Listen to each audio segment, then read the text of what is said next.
What is up, everybody? Nova Kisser back here for you. Another review. You can tell by the clock there. I hope you can tell by the clock there if I'm pointing at it. If I'm pointing at it, I can't tell. This review is for the movie I promised you guys after my boyfriend's back review.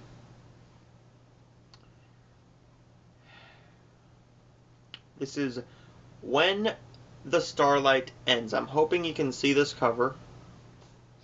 You're expecting by this cover that it is going to be a romance movie, right? Wrong. This is about a relationship starting and then falling apart. I'm going to go into spoiler territory on this. So if you want to know my final grade now, actually just give me a minute. I'm going to go into spoiler territory here. First off, the plot and the explanations. This is all about a guy named Sam who's a writer, and he has this relationship that just ended, and it actually says, it's... How about I just read this? Ready? Me. I'm gonna stop being stupid. It's been 1 month and 14 days since she left. Sam is a writer and she is his muse. His reason for writing. His reason for loving. She will forever be the one who haunts him every time he sits at his keyboard trying to write and rewrite their story. And each time as Sam tries to figure out why he lost the love of his life, he relives every moment, both real and imagined, searching whether he made the right decisions and determined to write the perfect ending for them, for her. This sounds like a romantic drama, don't it? No. This has very little romance in it. This is more about how their relationship falls apart. There's little romance in that. This is kind of has the same feel as like a Blue Valentine. The beginning, great. He's sitting down in a restaurant, writing a story. And you're thinking, okay, this is the girl that he's gonna meet and everything, and you think it's him. No, he's just writing a story. He's writing a story. Then it gets into the actual plot. This girl has a different hair color. She is not blonde in the movie for very long. And this is the only scene where she is made to look extremely hot because it's his writing. Is she hot? Kind of. But that's not going to save the movie. The real trouble is where they actually get into the real plot. That is not this. The relationship. He's bitching and moaning the whole movie about how he lost her. This is where I'm going to get into spoiler territory. If you don't want me to spoil the whole movie for you, I'll give my grade now. I'm going to give When the Starlight Ends a D-. Because the first 5-10 minutes were actually okay, and David Arquette isn't horrible in it. Yes, David Arquette is just in it for a little bit. What he is in, he's fine. Spoilers. This movie is about the relationship, right? Well, here's how the relationship starts. He is sleeping with this girl, who is his neighbor's wife, and here's where the movie falls apart. They try and get around it. Ready? Here we go. The neighbor, whose wife is cheating on him with this guy, tells this guy, Sam, Follow her around and prove that she is cheating. Help me find out if she is cheating. Kind of like cheaters. They plan the whole thing out, but magically,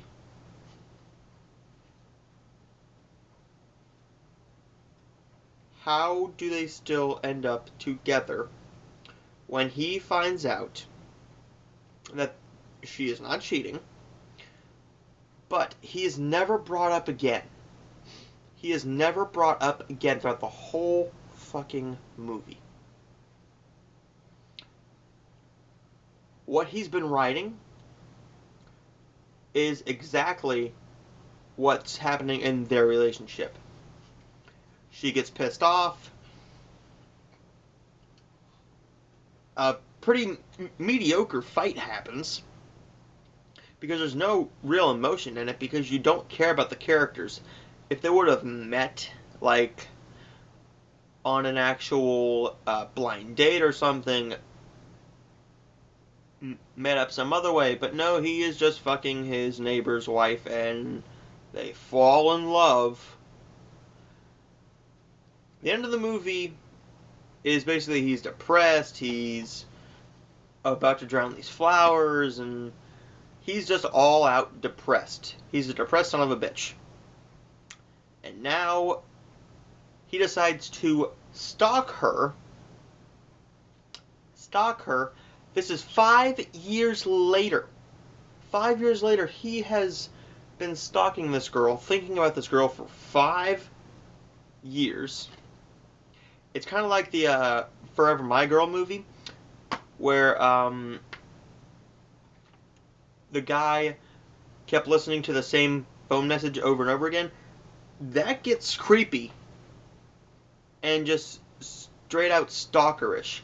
After the first, 6 months? Maybe 3 months? I get it. You went through a breakup. But still, you don't follow the girl around for 5, or think about her and stalk her for 5 years just to go to her house and find out that she's knocked up by another guy. They have a conversation, and that's the end of the movie. This is pretty damn piss poor.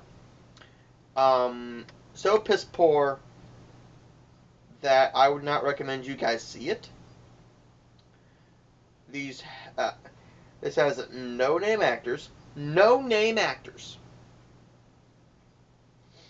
For a movie from Cinedigm, at least when Cinedigm puts out the Hallmark Channel movies, you see recognizable faces. This film was just put on the DVD, and I bet you this won't make its budget back. Because movies that go straight to DVD usually make their budgets back. I looked up the budget for this. This has a $3 million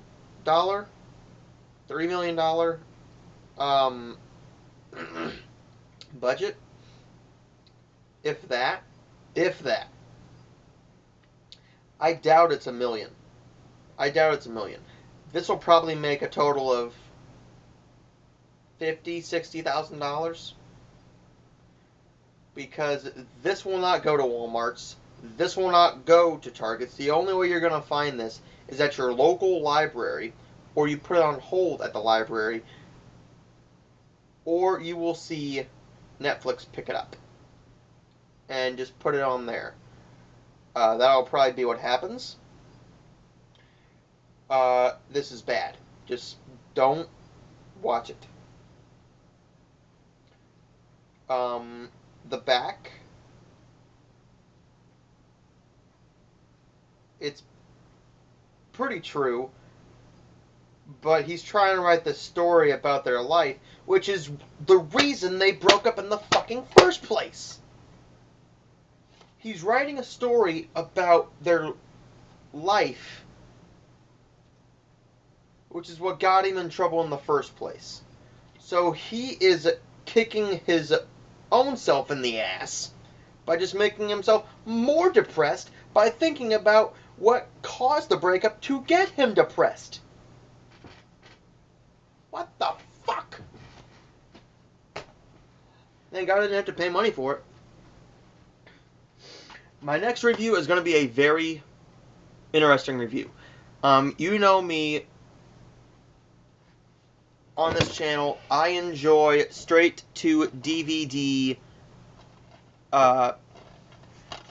movies, or straight to TV DVD release movies, like Hallmark Channel and ABC Family. I try and watch all of them that I possibly can. I stay away from the Lifetime ones pretty much because the past two I saw were garbage, like Love by the 10th Date and the Rachels. Oh God, the Rachels.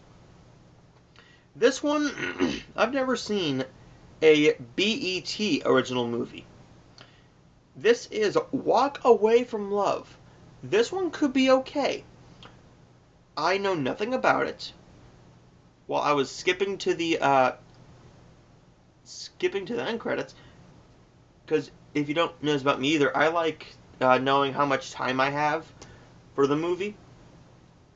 And this is an hour 16 without credits. This will not be a long movie. I'll be done about a little bit past 2:30 in the morning. But Walk Away from Love will be next. And then these will be the movies I watch next, because on Tuesday I have the 6th one coming in the mail.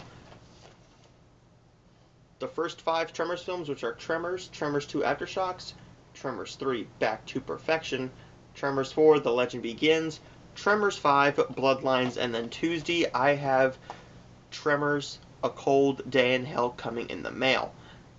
So you'll be getting all 6 of these reviews. I'm hoping these are good. I'm thinking, because this was straight to DVD, probably the 3, 4, and 5 were straight to DVD, because I don't remember Tremors 2 going to theaters. If it did, let me know. And then the other 2 from the library I got here is Benny and June. Julianne Moore, beautiful woman. Johnny Depp, without white face paint. Are you kidding me? This is early Johnny Depp, when he was first, like, really getting into the movies. And, yeah. And then we have Michael J. Fox, Julie Warner, and Woody Harrelson in Doc Hollywood. I'm expecting this one to be very, very good. I've heard a lot of people say this is one of their favorite movies of all time. Some people say this is better than Back to the Future. I highly doubt that. 2, I highly doubt that also. But 3, there's something we can discuss. So stay tuned for my review of Walk Away from Love.